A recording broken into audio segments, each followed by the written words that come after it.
Gəlin Cavad Ağayevin dünya çempionatındakı çıxışına qısaca baxaq. Deməli, Azərbaycan tekvondo yığması Çindəki dünya çempionatından qayıtdı. Amma cəmi bir bürünclə.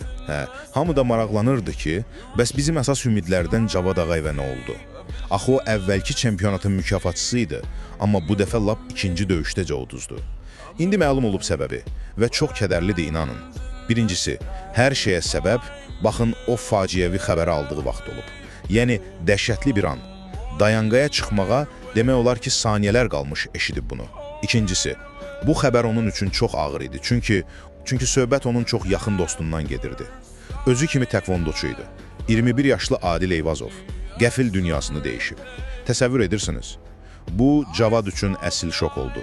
Və nəhayət üçüncüsü, bu psixoloji zərbə o qədər güclü olub ki, yəni heç nə kömək etməyib. O əvvəlcə döyüşmək belə istəməyib. Dostları, məşqçilər nə qədər dilə tutsalar da ki, həm özün üçün, həm də dostun üçün çıx döyüş, yox. Özünə gələ bilməyib. Çox pis vəziyyətdə olub. Komandadan da deyiblər ki, bircə gün, heç olmasa bir gün vaxt olsaydı bu xəbəri həzm etməyə, bəlkə də hər şey başqa cür olardı. Beləliklə, Cavad Ağayevin o gözlənilməz məğlubiyyətinin arxasında, bilirsiniz, idman forması falan deyildi, yox. Sırf döyüşdən bir neçə dəqiqə əvvəl aldığı o dərin şəxsi sarsıntı dayanırdı.